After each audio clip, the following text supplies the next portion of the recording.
ዳጣ ሰላም እርጉዝ እንደሆነች አወቀች። ሰላም ደግሞ ዳጣን እባክሽ ዳጣ ለልጅ አባት የሚሆን ስልክ ቁጥር ስጭኝ እያለች ዳጣን ትማጸናት ያዘች።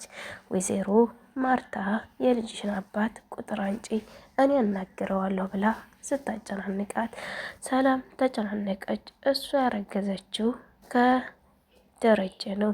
ደረጀ ጋር ተስማምታ ነው እዛ ቤት የምትኖረው። ላኪን ወይዘሮ ማርታ ይሄን ያላወቀችው ባልሽ የት ነው ከመቼ ወጥተሽ ነው ያረገሽው በሚል አፋጣት ነበር። እሷም አንድ ቀን እናንተ ከቤት በወጣችሁበት ሰዓት መጥቶ ነው እንዲህ ያደረገኝ ብላ ቃል ሰጥታ ነበር። ላኪን ግን አሁን ላይ የደረጀ ልጅ መሆኑን ገና አላወቀችም። ማርታ ግን በጣም ጠርጥራለች። ደረጀ ለምንድን ነው ሰላም ላይ አንድም ቀን ጮህባት እኮ አታውቅም፣ እንዳሰሪ እኮ በቃ ተቆጥታት አታውቅም አለችው። ልቧ ጠርጥሯል።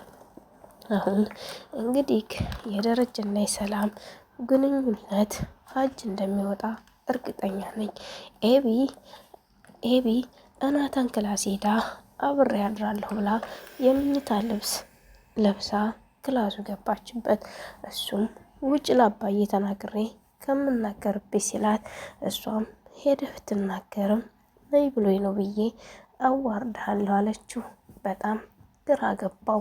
ሰላም ውዴት ተከበራችሁ የሀዲቱ ቤተሰቦች ይህን ቻናል ላይክ፣ ሸር፣ ሰብስክራይብ እያደረጋችሁ አበረታቱኝ። ስወዳችሁ ሀባይብ እንግዲህ ሰላም አሁን ምን እንደሚወጣት ግራ ገብቷታል። ማርታ እዚህ ጋር ምንም ልትፋታት አልቻለችም።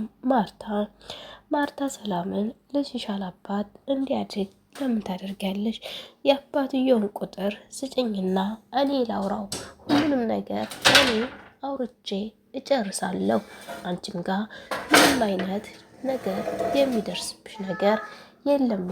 አቢጌል ለአባቷ እንዴት ለዋለኝ ዳጣ ከዚህ ቤት ካልወጣች እኔ ምንም ሰላም ላገኝ አልቻልኩም። በገዛ ቤቴ ተወልጄ ባደግኩበት ቤት ምንም ልከበርና ፍቅር ላገኝ ስላልቻልኩኝ አባዬ ዳጣን ለብቻዋ ቤት ተከራይተህ አኑራት እባክህ አባ ስማኝ እያለች አባቷን ትማጸነው ያዘች።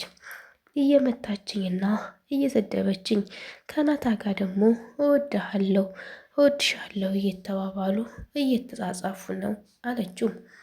እሱም ከናታን ጋር ቢጻጻፉ ታዲያ አንቺ ምን አገባሽ? ከፈለጉ የፈለጉትን መጻጻፍ ይችላሉ ሲላት በጣም ስሜታዊ ሆነች። እኔን አትረዱኝም። ሲቀጥል እኔን ውሸታምና ነገረኛ ነው የምታደርጉኝ አንተም ሆንክ እማዬ እያለች ትለው ያዘች። ዳጣን ሄዳ ቤተሰቦች ጋር ናዝሬት አትሄጂም እንዴ ስትላት አይ አልሄድም አለቻት።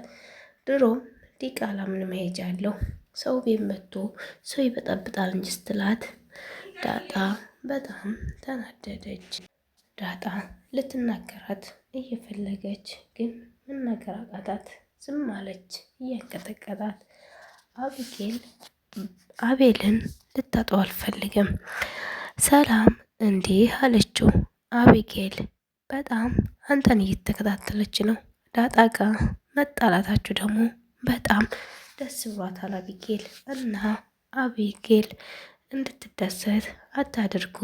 አቤል ናታን እና ዳጣ መታረቅ አለባችሁ። ደግሞ ዳጣን እንደምትወዳት እርግጠኛ ነኝ አለችው። ናታንም የምትወደድ ልጅ ናት ምኗ ይጠላል ብሎ መለሰላት። ሰላም ሳቀች። እኔም እኮ ዳጣ እንደምትወዳት አውቃለሁ፣ ግን ደረጀ ለሌላ ሰው አይሰጥብክ፣ ተፍ ተፍ ብለክ ለራስ አድርጋት። ዳጣ ሁሉም ሰው ይወዳታል።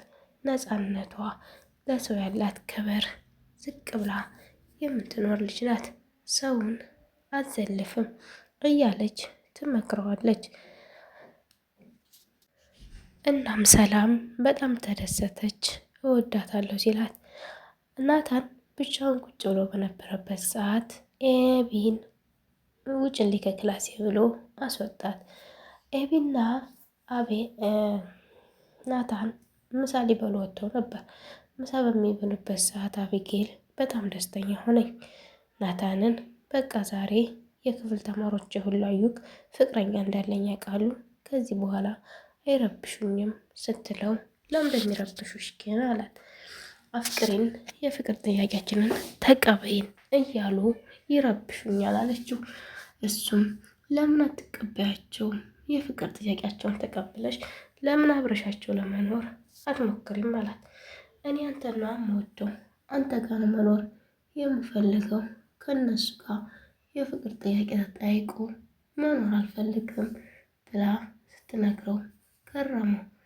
እኔና አንቺ እኮ ጓደኛሞች እንጂ ፍቅረኛሞች አይደለንም አቤጌል፣ የራስሽን ህይወት መምራት ትችያለሽ። እኔ ለአንቺ መሆንሽ ወንድ አይደለሁም ሲላት፣ እሷ ደግሞ ብድግ ብላ ዳጣ እኮ አትወድህም፣ እንደማትወድ ደግሞ እያወቅ እሷን ለምን ትጠብቃለህ ትለዋለች። እሱም እኔ ዳጣን እወዳታለሁ አላልኩሽም? ዳጣና እኔ ደግሞ ምን አገናኘን? ያገናኘን ቤት እንጂ ሌላ ነገር የሚያገናኘን ነገር የለም። የፍቅርም ነገር የለንም። እኔ ማንንም ሰው አልፈልግም፣ ገና ተማሪ ልጅ ነኝ አላት። እሷም በቃ የኔ ነህ አለችው። እና ቤት ከሄዱ በኋላ ደግሞ ናታን ውሃን ዳጣን ጥሪልኝ ይላታል። ዳጣ ፊልም እያየች ነው ስትለው፣ ኧረ ጥሪልኝ ነገርኩሽ ነይ በያት ይላታል። አሁን ሜዳ ስጠራት ፊልም እያየሁ ነው አለቻት። መልሳ ስጠራት አሁንም ፊልም እያየሁ ነው። ከዛ በቴክስት ሊያወራት ይሞክራል፣ ግን ስልኳን ሌላ ሰውስ ቢይዘው ብሎ ፈራ ማለት ነው። እና ናታን እና ዳጣ በጣም ይዋደዳሉ። ግን የፍቅር ጥያቄውን ማን ያቅርበው? ናታን ይፈራታል ዳጣን። ዳጣም እንደሱ አይነት ባል እንደምታገባ ነግረዋለች። ግን ፈጠን ብሎ የፍቅር ጥያቄውን ቢያቀርብላት ደስ ይላል። የሰላምም ልጅ የማን ልጅ ይመስላችኋል? የደረጀ ነው። እኔ እንደማስበው ከሆነ ልጁ የደረጀ ብቻ እና ብቻ ነው። ላይክ፣ ሸር፣ ሰብስክራይብ አድርጉ ቤተሰብ።